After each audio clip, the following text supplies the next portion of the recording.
Hello guys, ഞങ്ങളുടെ YouTube ചാനലിലേക്ക് എല്ലാവർക്കും സ്വാഗതം. ഇന്ന് നമുക്ക് അടിപൊളി ഒരു മീനച്ചാർ ഉണ്ടാക്കിയാലോ. ആദ്യം മീനിലേക്ക് കുറച്ച് ഉപ്പും മഞ്ഞൾപ്പൊടി ഇട്ട് നന്നായിട്ടൊന്ന് മിക്സ് ചെയ്ത് വെക്കണം. ഇനി നമുക്ക് ഫ്രൈ ചെയ്യാം. ആദ്യം ചട്ടിയിലേക്ക് കുറച്ച് എണ്ണ ഒഴിച്ച് അത് നന്നായി ചൂടായി വരുമ്പോഴേക്കും നമുക്ക് നേരത്തെ മിക്സ് ചെയ്ത് വെച്ചിരിക്കുന്ന മീൻ ഓരോന്നോരോന്നായിട്ട് ഇട്ട് കൊടുക്കാം. ഇത് നമ്മൾ എല്ലാം കൂടി ഇട്ട് വേവിക്കുന്നില്ല കേട്ടോ, നമ്മൾ കുറച്ച് കുറച്ചിട്ടാണ് ഫ്രൈ ചെയ്യുന്നത്. നമ്മൾ ഓരോന്നോരോന്ന് ഇട്ട് കൊടുക്കുന്നതിൻ്റെ ഗുണം എന്താണെന്ന് വെച്ച് കഴിഞ്ഞാൽ എല്ലാം ഒരുമിച്ച് ഒട്ടിപ്പിടിക്കുകയില്ല, നന്നായിട്ടൊന്ന് വെന്ത് വരും. നമ്മളത് മറിച്ചിട്ട് കൊടുക്കുന്നുണ്ട്. ഇനി നമ്മൾ പയ്യെ ഫ്രൈ ഓരോന്നോരോന്നായിട്ട് മീൻ ഫ്രൈ ചെയ്തത് കോരിയെടുക്കുന്നുണ്ട് കേട്ടോ. അങ്ങനെ ആദ്യം ഇട്ട് നമ്മളെല്ലാം കോരിയെടുത്തിട്ടുണ്ട്.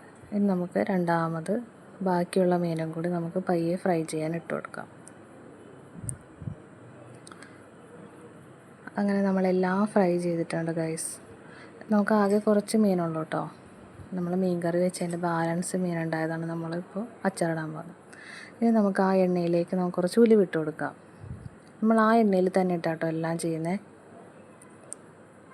ഇനി നമുക്ക് ബാക്കി ഇഞ്ചി വെളുത്തുള്ളിയൊക്കെ നമ്മൾ ചതച്ച് വെച്ചിട്ടുണ്ടായിരുന്നു, അതെല്ലാം നമുക്കൊന്ന് ഇട്ട് കൊടുക്കാം. നന്നായിട്ടൊന്ന് മൊരിയണം കേട്ടോ.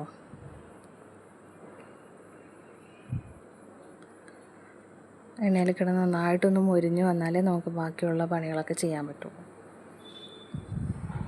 നന്നായിട്ടൊന്ന് ഇളക്കി കൊടുക്കുന്നുണ്ട്.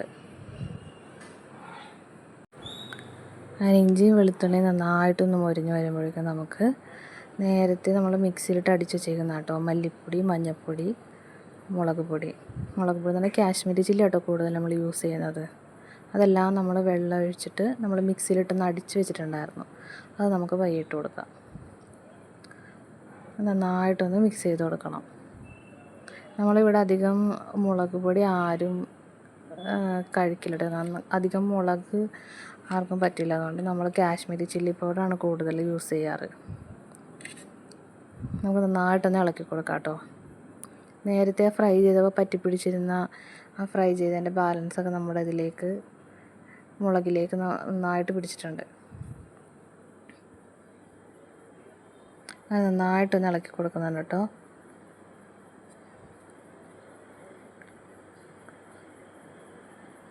ഇനി നമുക്ക് ഈ നന്നായിട്ട് തിളച്ചിട്ടുണ്ടെങ്കിൽ നമുക്ക് അതിലേക്ക് കുറച്ച് വേപ്പില കൂടി ഇട്ട് കൊടുക്കാം. വേപ്പിലിട്ട് നന്നായിട്ടൊന്ന് ഇളക്കി കൊടുക്കണം. വേപ്പിലിട്ട് ഒന്ന് ഇളക്കി കൊടുത്ത് വേപ്പിലയും കൂടി ഒന്ന് ചെറുതായിട്ടൊന്ന് മുരിഞ്ഞ് വരാൻ വേണ്ടിയിട്ടാണ് കേട്ടോ.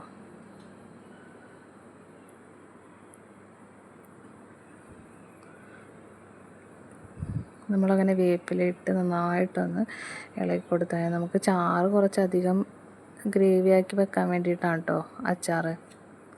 കുറച്ചധികം ചാറ് ആക്കി വെക്കാൻ വേണ്ടിയിട്ട് തന്നെ നമ്മളിങ്ങനെ കൂടുതൽ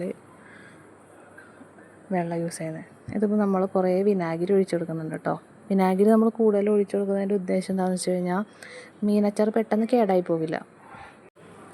വിനാഗിരി കൂടുതൽ ഒഴിച്ച് കഴിഞ്ഞാൽ നമുക്ക് അച്ചാർ കുറേ നാൾ നിൽക്കും എന്നൊക്കെ ഉണ്ടല്ലോ, നമ്മൾ അതുകൊണ്ട് കൂടുതൽ വിനാഗിരി ഒഴിച്ചു കൊടുക്കുന്നുണ്ട്. ഇനി നന്നായിട്ടൊന്ന് തിളക്കണം. ഇപ്പോൾ തിളച്ചതിലേക്ക് നമ്മൾ ഫ്രൈ ചെയ്ത് വെച്ചിരിക്കുന്ന മീൻ ഓരോന്നായിട്ട് ഇട്ട് കൊടുക്കുന്നുണ്ട് കേട്ടോ.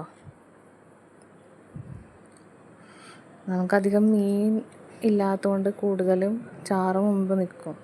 ഇനി നമുക്ക് കുറച്ച് പയ്യൊന്ന് വറ്റണം ആ ചാറ്.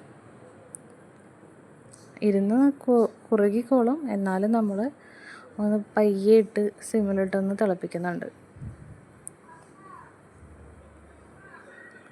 അങ്ങനെ മീനൊക്കെ നമ്മൾ ഇട്ട് കൊടുക്കുന്നുണ്ട്. മീനിലേക്ക് ആ അച്ചാറിൻ്റെ ഗ്രേവി എല്ലാം പിടിക്കാൻ വേണ്ടിയിട്ടാണ് കേട്ടോ. പിന്നെ കുറേ നാളായിട്ട് നമ്മൾ അച്ചാർ ഇടണമെന്ന് വിചാരിച്ചിരിക്കുമായിരുന്നു. നമുക്കങ്ങനെ ഇടാൻ പറ്റുന്നൊരു സാഹചര്യം ആയിരുന്നില്ല. അപ്പം നമ്മൾ മീൻ മേടിച്ച് കഴിഞ്ഞപ്പോൾ വിചാരിച്ചു ഞങ്ങളുടെ അച്ചാർ ഇട്ടേക്കാന്ന്. അപ്പോൾ അച്ചാറിടാൻ വേണ്ടിയിട്ടല്ല മീൻ മേടിച്ചത്, കറിക്ക് വേണ്ടി മേടിച്ചതായിരുന്നു. അപ്പോൾ പിന്നെ കുറച്ചെടുത്ത് അച്ചാറും ഇടാമെന്ന് വിചാരിച്ചു. അതുകൊണ്ടാണ് നമ്മൾ അച്ചാറിടാണെങ്കിൽ കൂടുതൽ മേടിച്ചാണ് നമ്മൾ അച്ചാർ ഇടാറ്.